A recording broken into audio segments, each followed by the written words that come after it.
As pessoas acham que os adolescentes não têm nada para fazer, mas a gente tem sim. Nossa, falta tempo para fazer tudo o que a gente quer e às vezes o dia é curto. As manhãs durante a semana são dedicadas à escola e não dá para fugir.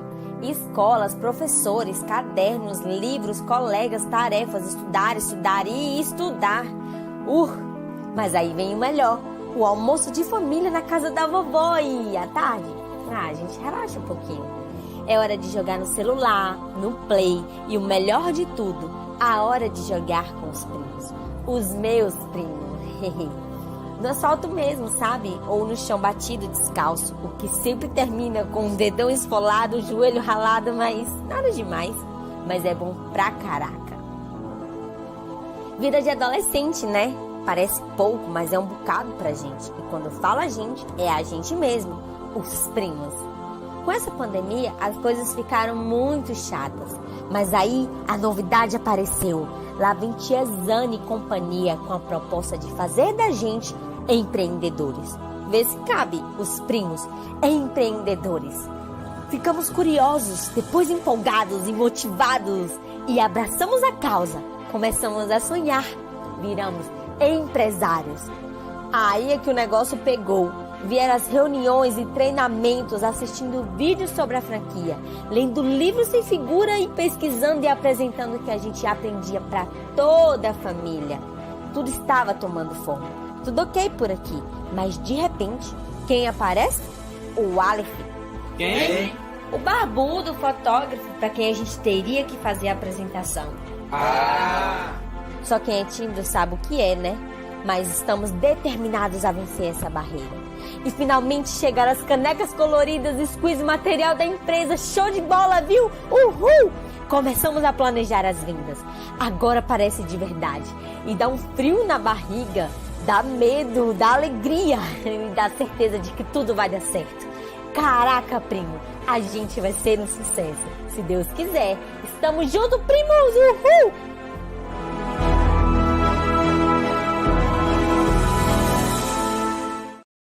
Agora, porque o Sanaflix veio para mudar o jeito como você estuda medicina e mudar para melhor.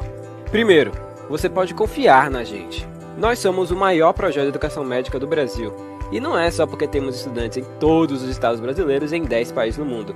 Nem porque tem estudantes de medicina em mais de 300 faculdades do Brasil usando o Sanaflix. É porque temos uma equipe de mais de 150 pessoas trabalhando para melhorar a qualidade do seu estudo e a maneira como ele chega até você. Nós nascemos da vontade de revolucionar a maneira como você tem acesso à educação médica. A gente acredita que o valor que você dá para a oportunidade de estudar com a gente é o investimento no profissional médico que você vai conseguir ser. Por isso, é importante que você possa acessar a gente de onde estiver. Por exemplo, se você precisa usar o Sanaflix além do desktop, desenvolvemos o nosso aplicativo. Assim você pode otimizar seu tempo aproveitando o nosso material de qualquer lugar e com o mesmo conteúdo. Afinal, quem estuda com a gente sabe bem o que a gente tem de bom. São mais de 700 resumos para você fixar o que aprendeu, 300 fluxogramas para te ajudar a conectar os assuntos, 700 mapas mentais para estudar de forma ativa e, claro, mais de 1.600 videoaulas para assistir quantas vezes quiser. 4,5 de 5 é a nota geral das aulas por nossos estudantes. Elas são dinâmicas e objetivas e estão sempre melhores. Temos uma preocupação especial em aperfeiçoar a metodologia e a didática da nossa equipe de professores padrão USP. Eu acredito no Sanaflix e eu invisto meu tempo na preparação das aulas porque eu lembro de mim. Quando eu estava no 4º ano, eu tinha a disciplina da reumatologia que era muito difícil, eu quase bombei. Eu fico pensando, se eu tivesse a Aline para me explicar artrite reumatoide, com certeza aquela prova teria sido bem mais fácil. Quando eu comecei a entrar na área do ensino, eu ficava maravilhado, velho, eu consigo impactar positivamente na vida de diversas pessoas de uma vez só. O número de pessoas que eu estou impactando, velho, que eu estou ensinando e capacitando eles para que eles vão e na extremidade lá possam ajudar as pessoas e melhorar, sabe? E fazer um atendimento adequado, fazer um atendimento bem feito. Isso é sensacional, velho, isso é muito reconfortante. Estudar medicina não pode ser caro, tem que ser fácil. Aproveite nossos planos e assine agora. A partir de R$19,50 por mês você pode ter acesso a todo o conteúdo sem restrições. E se você ficou ainda na dúvida e quer fazer um teste, fique à vontade. Experimente o Sanaflix por 7 dias agora.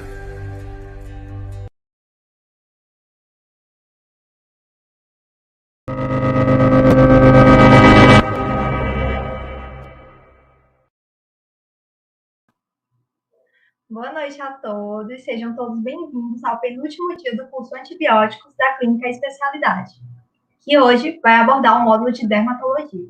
Gostaríamos de agradecer a todas as empresas parceiras que tornaram possível a realização desse evento. São elas, Deli Pizzas, Papelaria Felina, Ateliê Amanda Medeiros, Amanteigadinhos, Medtech Store, Sanaflix, Medclass, Frente Educacional, Caraca Primos, Rosana Alcântara Contabilidade e Emovida. Para deixar as nossas aulas mais dinâmicas, vamos usar a plataforma Vevox, onde vocês poderão ao vivo responder as questões que serão comentadas logo em seguida pela palestrante. A votação é completamente anônima, então não precisa ter medo de errar, o foco é no aprendizado. Para acessar vai ser bem simples, basta acessar o link que vai ser enviado no chat. Após a palestra, vamos ter o sorteio de um combo Deli Pizzas e um volume do livro de Fisiologia do Guyton. O link de credenciamento vai ser disponibilizado durante a aula e também vai ficar disponível até 10 minutos depois da palestra. Agora, eu gostaria de apresentar a nossa palestrante de hoje, doutora Caroline Baima. A doutora Caroline, ela é médica pela Universidade Federal do Ceará e possui residência médica em dermatologia pelo Centro de Dermatologia Dona Libânia. É docente do curso de medicina na Universidade Federal do Piauí e Uninova FAP, além de ser presidente da Sociedade Brasileira de Dermatologia Regional Piauí. Com a palavra, doutora Caroline, desejo que todos tenham uma excelente aula. Tive a honra de ser aluna, da doutora Caroline e sei que ela é uma profissional extremamente competente. Espero que todos aproveitem bastante. Oi, pessoal, boa noite. Obrigada, Denise, pela apresentação e pela recomendação também. Queria parabenizar a todos pela organização do curso, um curso super bem organizado, estou adorando, assim, e agradecer muito o convite.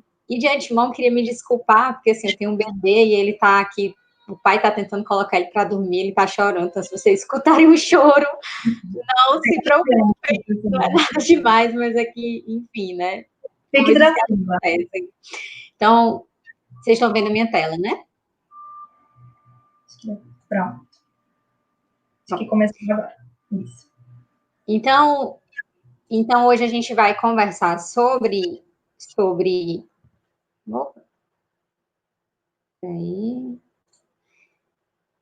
Então, a gente vai conversar sobre antibióticos em dermatologia. A aula vai ser... Eu vou tentar ser o mais dinâmica possível, porque vocês já estão bem entendidos, né, do assunto ao longo aí do curso. Então, de uma maneira geral, a gente entende que na nossa pele nós temos uma flora residente. Então, são aqueles patógenos que já vivem normalmente, como o Staphyloepidermidis, o Corynebacterium e dentre os bastonetes anaeróbios, o próprio Ionibacterium, que vai ser bem importante quando a gente comentar sobre acne. E nós temos uma flora chamada transitória, composta principalmente por Staphylococcus aureus e Streptococcus pyogenes. Então, esses dois patógenos vão ser os protagonistas da nossa aula. E quando a gente fala de patogenia, né, das infecções bacterianas, a gente tem que entender que nós estamos aí presenciando uma luta. A gente vai ter, de um lado, né, do nosso lado, os fatores que nos defendem contra essa flora transitória. Então, a flora residente, ela ajuda muito, por isso que hoje a gente tem o crescimento, né, do uso dos probióticos, que são bactérias boas, a nossa barreira mecânica celular, a barreira química. Então, nós temos, né, os nossos lipídios que estão aí nos protegendo, então, por isso, a gente tem que ter uma pele com a barreira íntegra, o pH da nossa pele, que é ácido, e a nossa capacidade imunológica, a nossa imunidade inata. E do outro lado da briga, a gente tem, né, a patogenicidade dessas bactérias e o seu grau de virulência. Então, quando essa briga pende para o lado da bactéria, a gente vai ter o surgimento das piodermites. Então, pio de pus, né, e derme. Então, quando a gente fala em piodermite, a gente está falando de todas, né, do grupo das infecções bacterianas da pele. Então, são processos, obviamente, infecciosos. Eles podem ser primários, né, ou secundários. Secundário seria quando eu tenho uma outra doença cutânea, como, por exemplo, uma micose, uma tínia, e essa micose favorece a penetração, né, de bactérias. E esse processo ele pode ser mediado por toxinas. Então, lembram que eu falei de Strepto e Staphylo? Tanto o Strepto como o Staphylo, eles produzem exotoxinas e podem produzir endo também. E elas podem ser classificadas quanto à etiologia. Então, aqui, como eu já frisei, Staphylo e Streptococcus são as nossas principais, podem ser diferenciadas também pela profundidade. Então, quando aqui a gente tem, né, a imagem da nossa pele, superficialmente, a principal patologia é o impetigo, lá na epiderme. Erisipela vai ser a segunda mais profunda, acometendo normalmente derme papilar e derme reticular. E mais na profundidade, a gente tem a celulite. Essas seriam as três mais comuns. Mais na frente, a gente vai ver que o acometimento pode, inclusive, ultrapassar a hipoderme, né, chegando até a face muscular, quando a gente vê as infecções necrotizantes. E aqui, aproveitando a figurinha, a gente vai ter, né, no finalzinho da aula, eu vou falar um pouquinho sobre acne, que é uma patologia predominantemente do folículo piloso. Então, o que é que a gente tem que entender? A gente está falando de antibióticos. Quais são os principais antibióticos orais? Vão ser aqueles que têm ação contra, principalmente, Streptococcus pyogenes e Staphylococcus aureus. Então, a gente tem o grupo das penicilinas. Lembrar que as penicilinas são muito boas para estrepto, porém, o estáfilo, a maioria dos estáfilos, ele já tem, né, a beta-lactamase. Então, nesse caso, para pegar estáfilo, eu preciso de penicilinas que sejam resistentes, como o caso da oxacilina, ou da composição amoxicilina clavulanato. As cefalosporinas são outras medicações muito boas, porque tem ação tanto contra estrepto quanto estáfilo. Eu coloquei aqui as duas principais utilizadas na prática.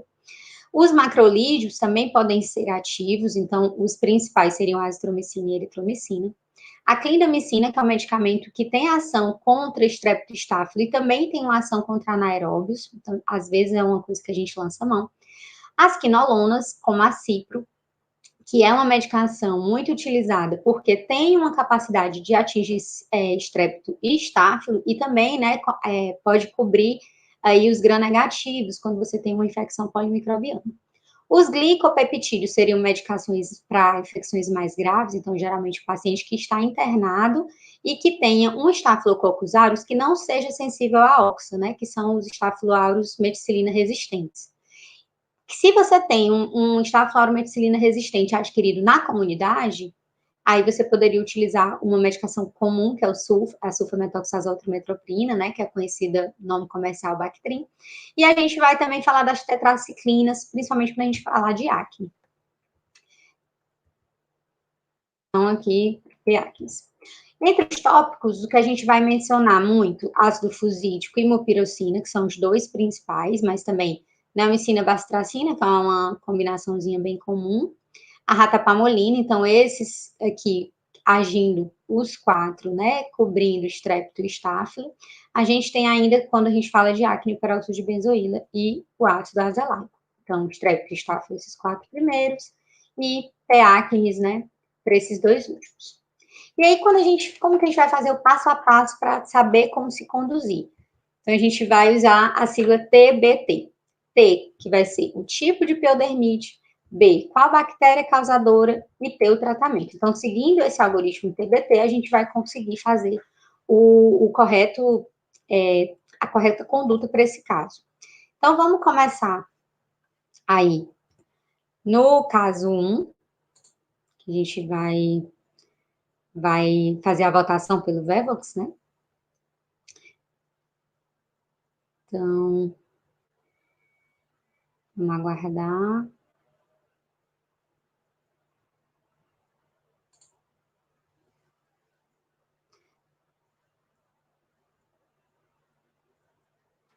Então, vamos lendo enquanto a gente entra na telinha de votação, né? Opa, saiu. Então, é um paciente de 6 anos, sexo masculino, que tem lesões de pele há 7 dias. A mãe, ela já usou por conta própria uma pomada chamada beta-cortazol. Vocês já devem conhecer, que é muito comum os pacientes chegarem no consultório usando ela, porque ela é uma composição que tem um corticoide de média potência, que é a betametasona, junto com o antifúngico. Ele nega febre ou outros sintomas sistêmicos. E ao exame você vê essas lesões com crostas melicéricas, né, essas crostinhas amareladas que lembram cor de mel, por isso o nome melicérico, e essas crostas estão aqui no introito nasal e supralabial. Pode passar. E queria que vocês me dissessem qual a principal hipótese diagnóstica de vocês para esse caso.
Pronto, professor, o resultado já está na tela. Pronto. É que só um minutinho. Tá pronto. Estão vendo a minha tela de novo?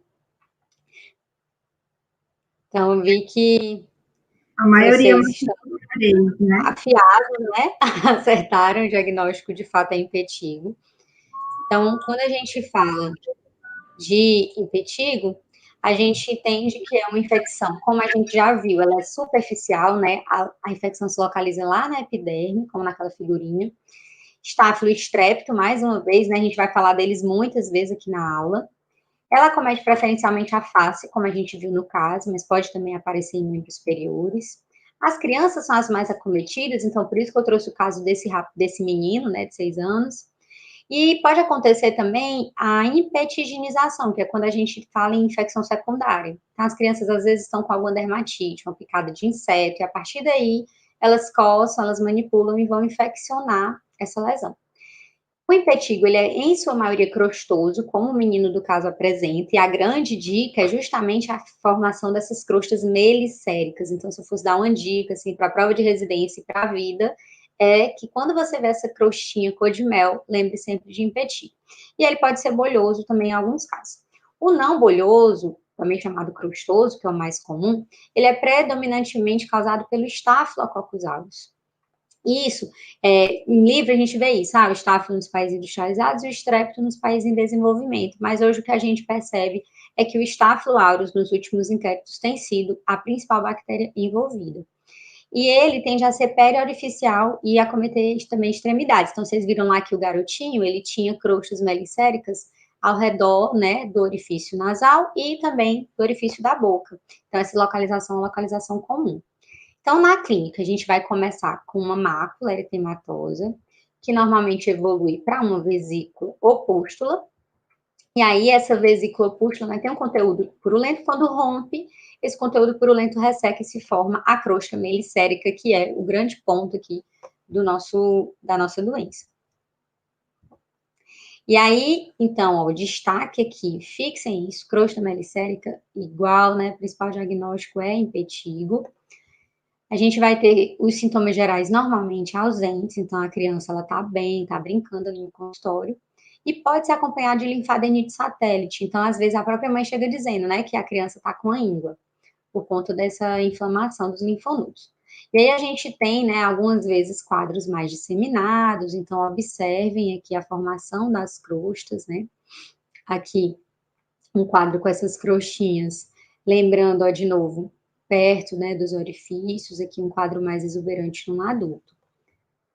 Então, esse foi o impetigo crostoso. E o bolhoso, né, o bolhoso ele é menos comum, mas ele também é estafilocócico. No caso do bolhoso, a gente tem certeza que é estáfilo. No caso do crostoso, a gente fica, né, entre estáfilo e estrépito, mas o estáfilo é o que predomina. Ele é mais em neonatos e crianças, acomete face e pernas preferencialmente. Mas a face, sem dúvida, é o local mais comum.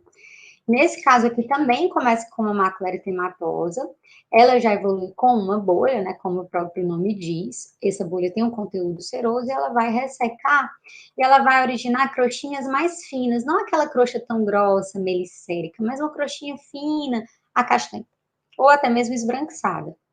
Então, esse aspecto, essa descamação periférica aqui, ela é bem típica do impetigo bolhoso.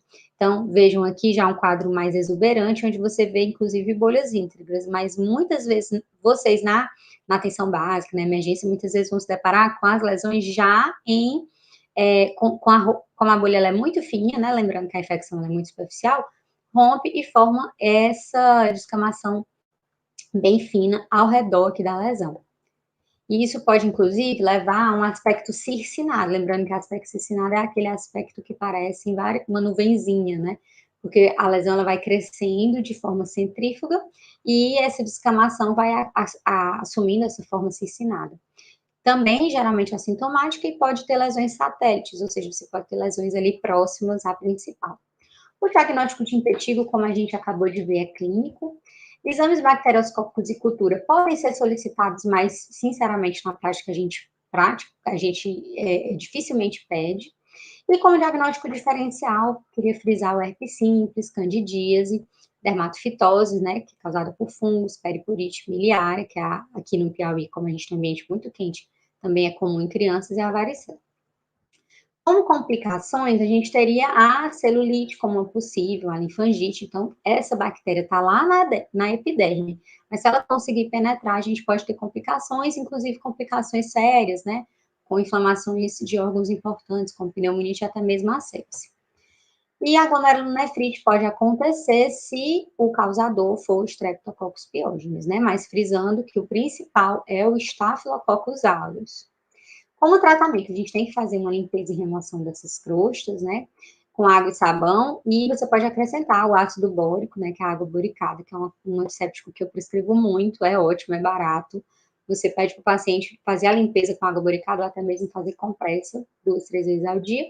E isso ajuda, né? Essas crostinhas secarem mais rápido. E você pode usar também o permanganato de potássio, que é muito usado, né? Também para varicela, você pode usar aqui. E tratamento antibiótico. Então, gente, geralmente o impetigo se trata com antibiótico local.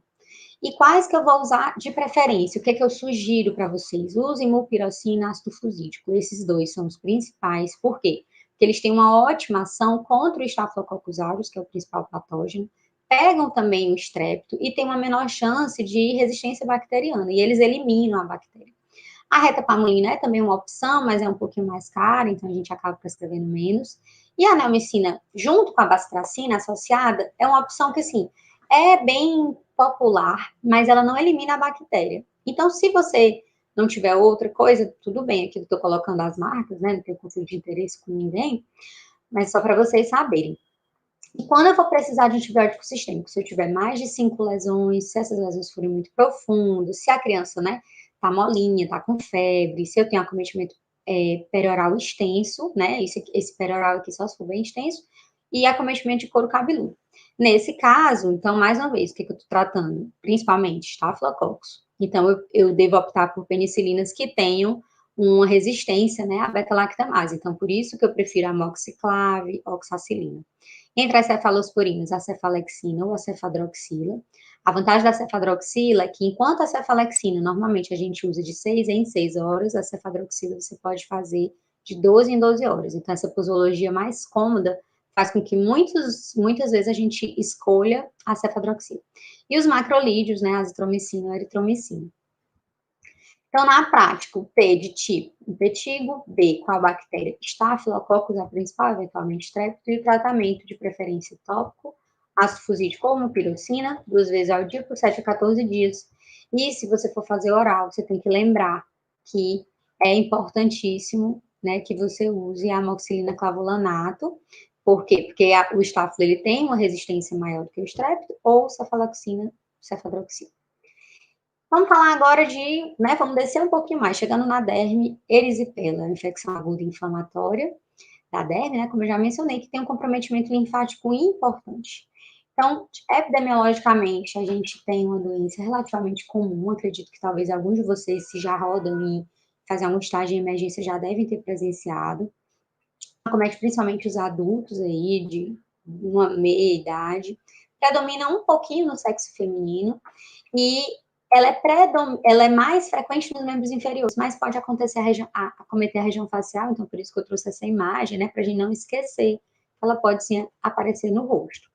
Geralmente aqui ela é estreptocócica, então, enquanto o impetigo era mais estáfilo, que é mais estrépito, e principalmente os do grupo A. Ela pode ser estafilocócica em 10 a 17% dos casos, isso varia.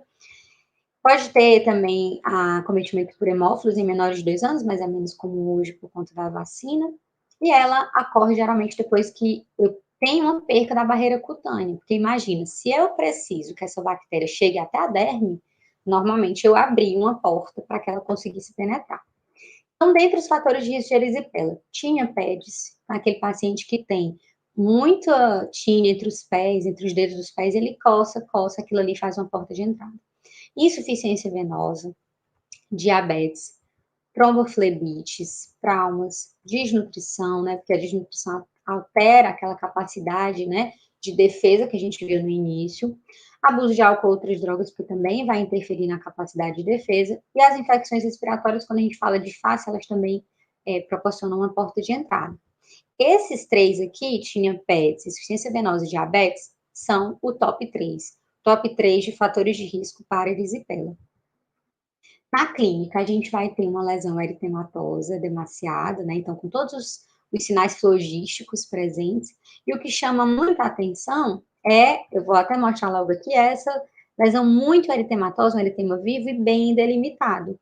Por que esse eritema está mais vivo? Porque a lesão, ela não é tão profunda, né? Como a gente vai ver, a celulite, ela já é mais profunda, o eritema diminui. A erisipela, como ela está na derme mais superficial, o eritema é bem vivo e bem delimitado. Normalmente é uma lesão única, de 10 a 15 centímetros, que tem essa borda nítida, isso é uma característica da lesão. Pode ter surgimento de bolhas, então a erisipela pode ser bolhosa. E a linfadenopatia, ela é frequente, né? Como vocês viram, é uma doença que acomete com muita frequência os vasos linfáticos. Então, na clínica, a gente tem esse processo eritematoso bem delimitado, né? Como a gente vê aqui, um eritema mais vivo. Já a celulite, que é o principal diagnóstico diferencial, embora que alguns autores considerem tudo junto a mesma coisa, né, como se fossem espectros de uma mesma doença, a celulite você já vai ter um processo mais profundo. Então, aqui eu tenho um acometimento de derme reticular e principalmente da hipoderme. Membros inferiores continuam sendo o principal, adultos também, assim como a erisipela, então, para vocês verem, elas são muito parecidas. Nas crianças eu posso ter mais na face, na região cervical, e entre os usuários de drogas injetáveis nos membros superiores. Então, aqui, eu também tenho uma patologia predominantemente estreptocócica, tá? Mas ela pode ser por outros patógenos, estáfilo, hemófilos, né? Como a gente viu na erisipela, isso acontece aqui também.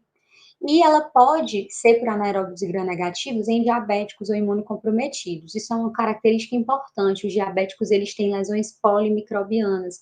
Então, é comum que um paciente diabético tenha infecção por germe gram-positivo, gram-negativo e anaeróbio.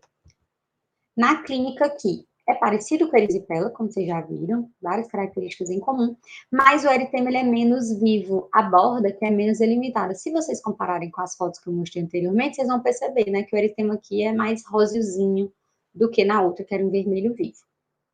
Também posso ter a presença de bolhas, né, até mesmo lesões necróticas, se você estiver tendo uma complicação. O diagnóstico das duas também é clínico. Só que aqui, pessoal, diferentemente do impetigo, né, que era lá na epiderme, como aqui eu tenho acometimento de derme subcutâneo, eu já vou ter um paciente que muitas vezes tem febre e que pode ter alterações laboratoriais, principalmente aumento de PCR e VHS. A leucocitose é um pouco menos comum, mas pode acontecer também. Nesse caso, já é um pouco mais frequente a identificação do agente por cultura, embora ela positive pouco.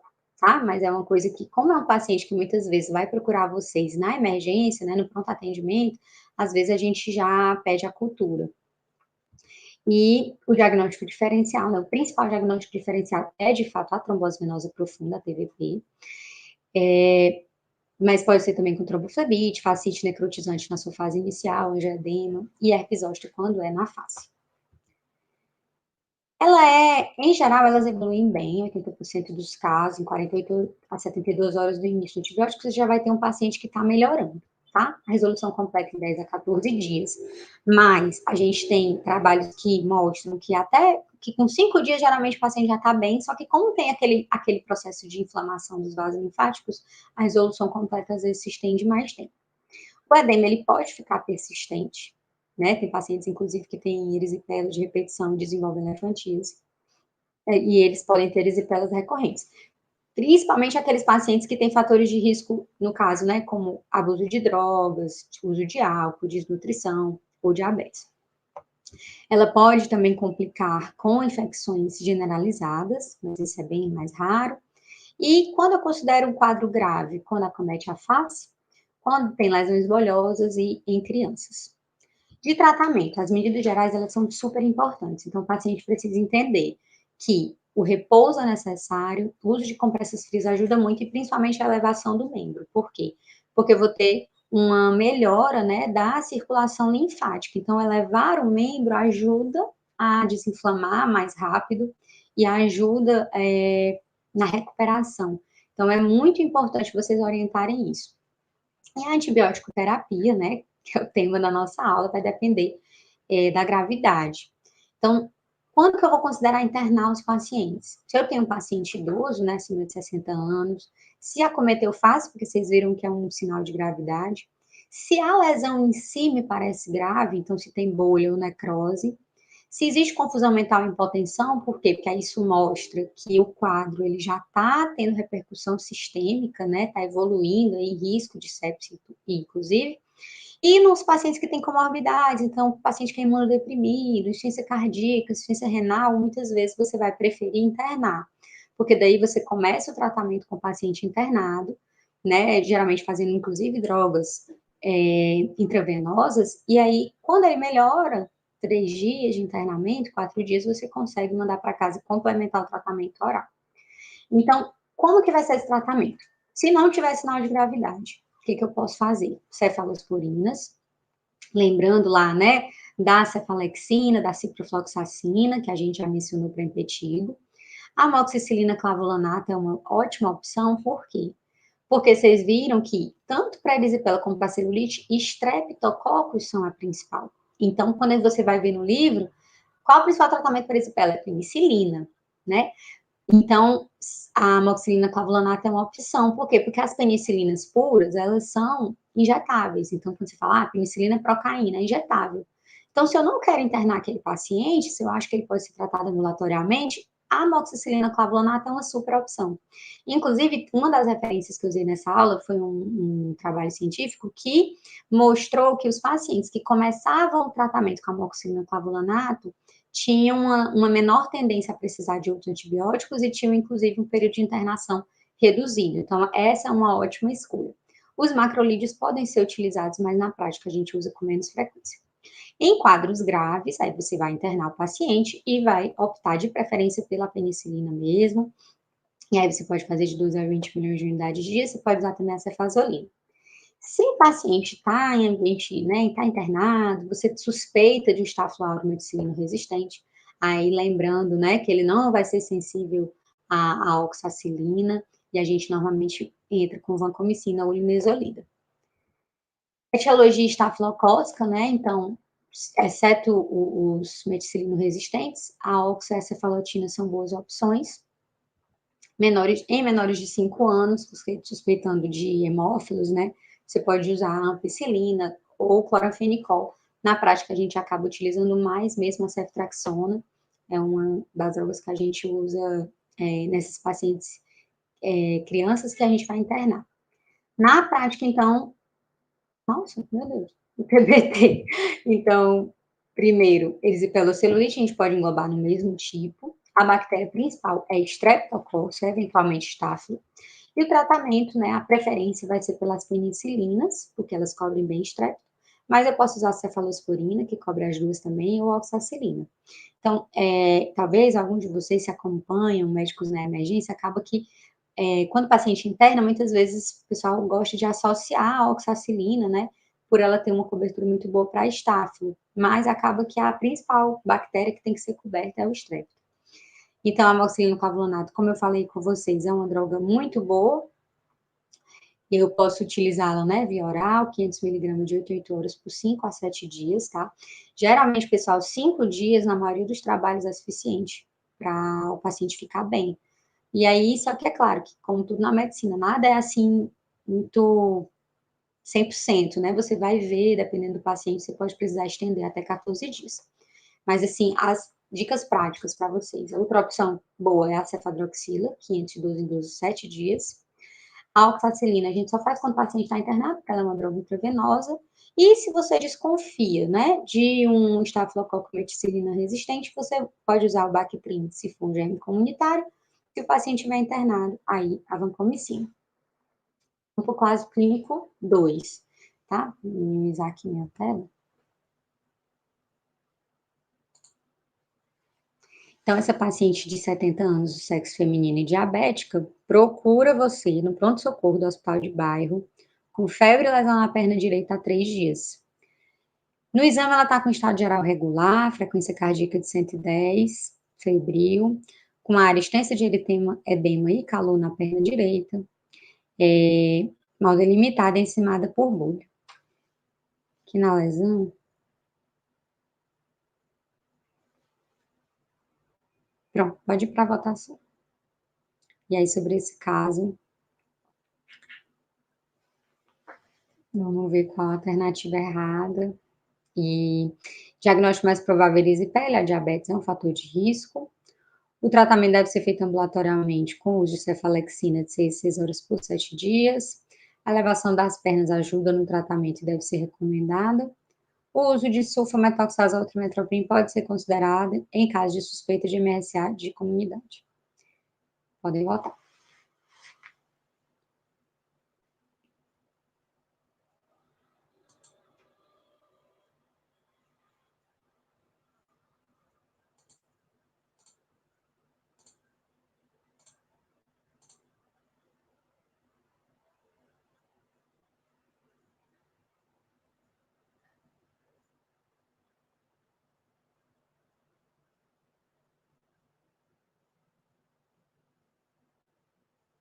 Pronto. Então,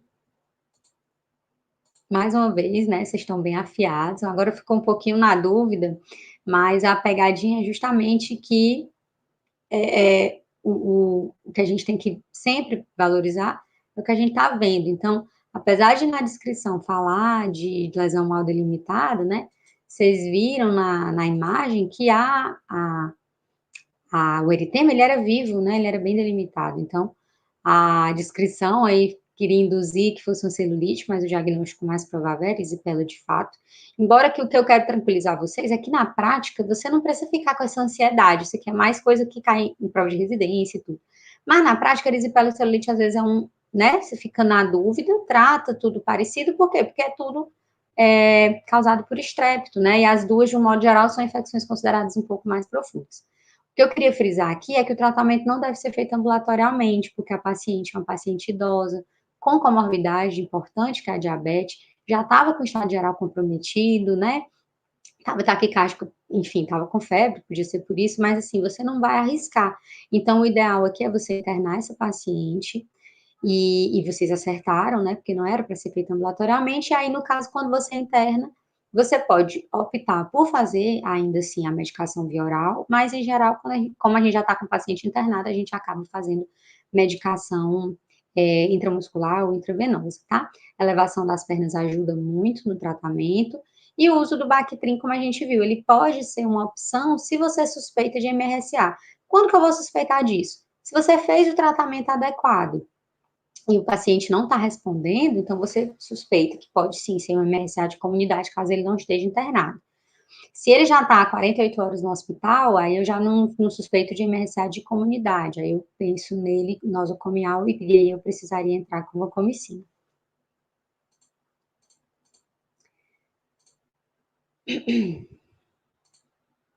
Então, agora a gente vai falar de infecções um pouco mais graves, né, que são as infecções necrotizantes de partes moles. Então, esse é um termo, antes a gente falava, fascite necrotizante. Hoje a gente usa esse termo é mais utilizado na literatura internacional, porque a gente vai falar de infecções necrotizantes de uma maneira geral. Então, são infecções que são rapidamente progressivas, que podem acometer a pele e os tecidos moles, e você vai ter essa necrose generalizada desses tecidos e vai estar associada a doenças sistêmicas, né, a sinais e sintomas sistêmicos. Os patógenos aqui, a gente vai ter, então, um espectro um pouco maior. Até agora a gente falou muito de Streptococcus e Staphylococcus, aqui a gente vai poder ter a participação de outras bactérias, como Clostridium, Vibrio funicus, Aeromonas, que são muitas vezes bactérias, né, que têm essa capacidade de agressão maior ao tecido. Então, quando a gente classifica em termos de etiologia, nós temos os dois principais tipos, assim, os mais comuns, que é o tipo 1 e o tipo 2. No tipo 1, a gente tem um ambiente que é polimicrobiano, então eu vou precisar cobrir tanto bactérias anaeróbias como bactérias aeróbias. Geralmente eu vou fazer uma cobertura extensa para gram positivo, gram negativo e anaeróbio. No tipo 2, que é menos comum, né, a gente tem uma infecção que é monomicrobiana, Normalmente, o mais comum é o estreptococo do grupo A beta-hemolítico, ocasionalmente o estáfilo, mas o mais comum é o estrepto. E aí a gente tem uma apresentação agressiva logo de cara. No tipo 3, ele é bem pouco provável, assim, bem menos comum, ele é mais comum na Ásia, e a gente tem como principal patógeno o víbrio. E o tipo 4, que seria fúngica, que não é o propósito, né, aqui da nossa aula. Então, essa classificação etiológica a gente pode classificar também de acordo com a localização ou profundidade. Então, pela localização, a mais comum, né, é a gangrena de Fournier, também chamada de síndrome de Fournier, que é quando essa infecção necrotizante acomete a área do períneo. Infecção bem grave. Chamada, quanto à profundidade, né, celulite necrosante, como vocês viram lá no início, a celulite ela é um acometimento geralmente de derme profunda e subcutâneo. Faceite necrosante, se você já chegou na face muscular. E piomiosite ou mionecrose, se você está cometendo de fato o fascículo, não necessariamente tem infecção superficial, né, de pele, mas você teve um acometimento direto ali do músculo. E por que essas infecções, né, elas acabam sendo tão graves, causando essa necrose? Então, o que a gente tem é um ciclo vicioso. Então, a infecção, ela se espalha rapidamente no tecido, causando uma inflamação no vaso. Então, as bactérias causadoras produzem toxinas que causam uma lesão endotelial direta. Essa lesão endotelial, né, então vai desencadear a trombose microvascular, que leva a uma isquemia e um processo de necrose, e essa isquemia e necrose, ela favorece a proliferação da bactéria, aí você recomeça tudo. Então, o paciente entra nesse loop aqui de infecção causando isquemia, causando mais infecção. E aí, como que a gente vai identificar? Gente, isso é uma coisa muito importante, porque as infecções necrotizantes, elas são bem menos comuns do que as outras três que eu já mencionei. Então, edema, eritema, a gente já viu que pode acontecer em erisipela, em celulite, bolha também, mas aqui você pode, de cara, né, ver uma equimose e uma necrose, aí, poxa, você vê necrose, isso já te dá, né, um alerta aí que essa infecção pode ser infecção necrotizante. Mas o que chama muita atenção é essa dor desproporcional ao exame físico. Por que o paciente sente tanta dor? Porque a gente acabou de ver que essa bactéria está lesando o endotélio. Então, o paciente já está num processo de necrose. Então, a gente tem que lembrar que sempre que você obstrui um vaso, né, que você está iniciando ali um processo de isquemia e necrose, você vai ter uma dor. E essa dor pode ser desproporcional ao exame físico. Então, se tiver no início, você pode ter um edema e um eritema, mas paciente com muito mais dor do que se ele tivesse uma celulite ou uma erisipela. A queda do estado geral é outra coisa que chama a atenção. E o paciente, se ele demora, né, ele já pode chegar para você no pronto atendimento já com sinais e sintomas de toxemia. Então, mais uma vez, lembrando que dor desproporcional ao exame físico é a principal pista, né, diagnóstica. Então, na clínica, que já há casos, né, mais, que já evoluíram muito, então a gente vê aqui o eritema, você vê essas áreas mais arroxeadas, né, e já com extensas áreas de necrose. Aqui, né, um exemplo de gangrena de Fournier, cometendo aqui a região perineal. De exames complementares, então, se você está diante de um paciente com suspeita, né, de infecção necrotizante, é super importante os exames gerais, eles vão ter uma leucocitose importante e uma hiponatremia, isso é o principal distúrbio hidroeletrolítico que eles apresentam, e um aumento de prova de atividade inflamatória, né, obviamente. É muito interessante que essas bactérias que provocam a necrose, muitas vezes elas produzem gás nos tecidos moles. Esse gás pode ser visto já na radiografia, como aqui. E se você tiver à sua disposição, né, tomografia ou ressonância, excelente, aí você vai ter um diagnóstico bem mais apurado. Mas o que eu queria ressaltar é que suspeita de infecção necrotizante é igual você chamar o cirurgião. Então, o cirurgião aqui ele vai ser fundamental, é muito importante, né, esse pedido de ajuda inicial, porque essa avaliação do cirurgião, o cirurgião vai lá, anestesia o local e faz uma exploração da lesão à beira do leito, isso é muito importante, porque muitas vezes o diagnóstico mesmo de infecção, ele só vai vir quando o cirurgião já decide abordar a lesão, né, que a gente vai precisar dentro do tratamento do desbridamento cirúrgico. Então, aqui, como a gente viu lá no início, na classificação etiológica, o tipo 1 é o mais comum e ele é multimicrobiano. Então, imagina, você está diante de um paciente com um quadro grave, ou né, que você suspeita que vai evoluir grave. Então, você não vai esperar saber qual é o agente, você vai logo começar uma antibiótico terapia de amplo espectro. Então, você precisa cobrir gram-positivo, gram-negativos e anaeróbios, né, a produção, e, logicamente, você vai tentar coletar a cultura, porque sempre que a gente começa um antibiótico de amplo espectro, a gente tem a intenção, né, de coletar a cultura, e dependendo da cultura e do antibiograma, você vai enxugar isso. Então, você vai coletar culturas, né, tanto hemoculturas como culturas da lesão, se possível, e vai precisar fazer debridamento cirúrgico. Isso aqui é fundamental para o sucesso terapêutico. Dentre os antibióticos propriamente falando, a gente precisa cobrir estrépito. A gente já viu que para cobrir estrépito, penicilina é excelente. A gente precisa, de preferência, cobrir já um estafilococcus meticilina resistente. Então, já entrar com medicação como a vancomicina, linezolida. Tem que cobrir gram-negativos, então, para isso, piperazicilina, tazobactam, é uma opção boa, ampicilina, subactam ou os carbapenêmicos. Preciso cobrir também anaeróbios, então eu posso acionar, né, clindamicina, metronidazol. Se você é suspeita do víbrio, a doxiciclina com cefalosporina de terceira geração, como é o caso do ceftriaxona, é uma boa. E se você é suspeita de aeromonas, doxiciclina com ciprocefepime. Mas na prática a gente dificilmente vai entrar com doxiciclina. Na prática a gente vai escolher uma combinação desses antibióticos aqui, muitas vezes 2 ou 3 antibióticos desse que te permitam, né, essa cobertura de gram-positivos, gram-negativos e também de anaeróbios. E aí a gente entra no nosso último tema, que é a acne, que eu queria só dar uma pincelada, porque assim, acne também é algo que vocês como generalistas podem conduzir, e a gente lembra que dentre os fatores etiológicos da acne existe a presença do Propionibacterium acnes, que atualmente é chamado de Cultibacterium acnes, mas eu deixei P. acnes na aula porque muitas referências, inclusive livros que vocês acessam ainda usam esse nome.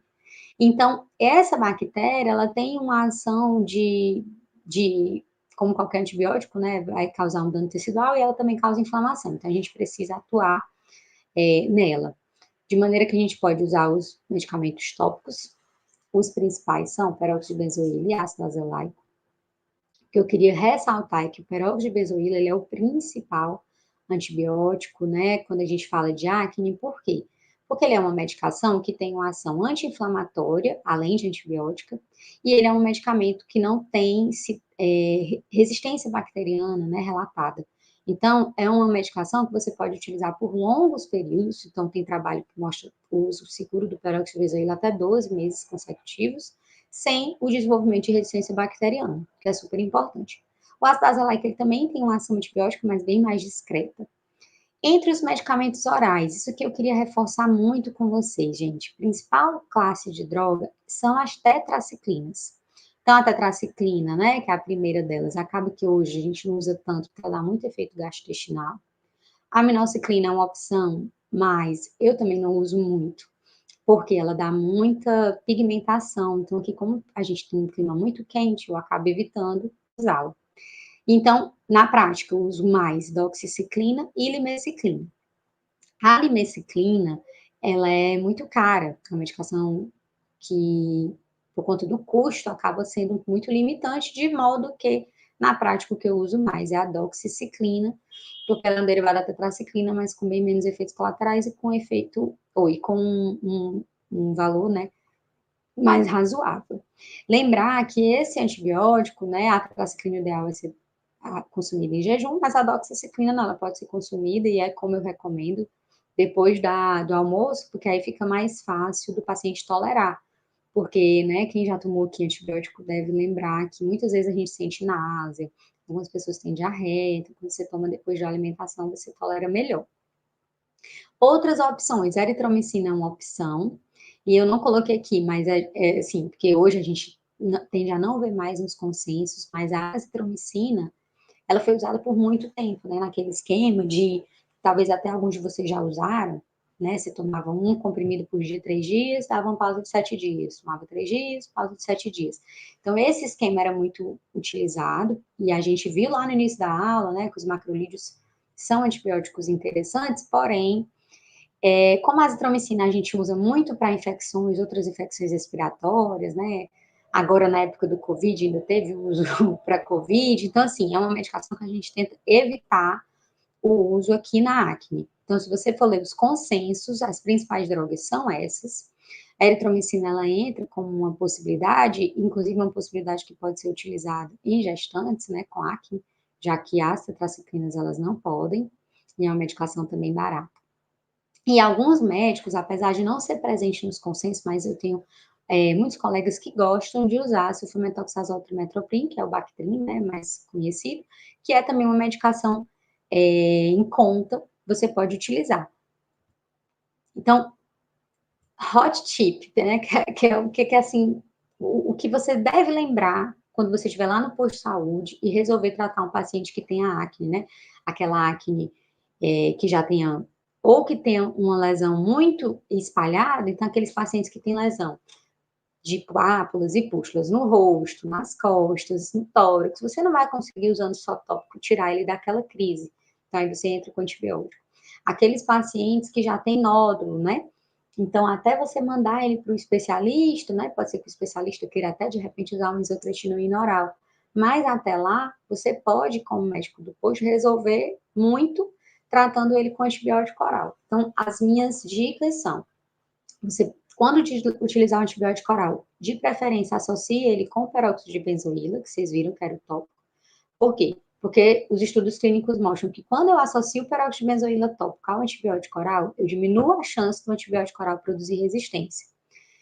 Tem um limite, né? Use antibiótico oral por no máximo 90 dias. Então, isso é o que a gente faz no consultório, a gente não mantém antibiótico por mais de 90 dias. Se o paciente não respondeu, a gente vai para outras estratégias, ou pelo menos há um intervalo, né, do uso do corticoide, ou do antibiótico. E nunca, nunca associe antibiótico tópico com antibiótico oral. Isso é um erro que ainda hoje a gente observa, né, no consultório. Então, essas são as 3 dicas para que vocês não caiam, né, na armadilha e produzam resistência bacteriana quando vocês estiverem tratando o acne.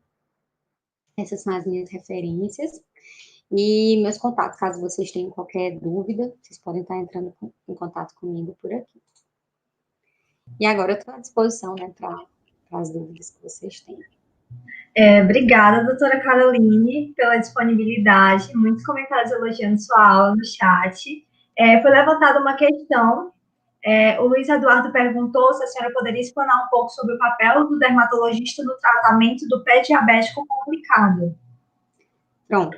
O pé diabético é uma complicação, né, geralmente que a gente fala assim, que é multiprofissional. Então, o paciente, ele vai ter uma infecção que normalmente é polimicrobiana. Então, para tratar o pé diabético, a gente normalmente faz uma junção de antibióticos.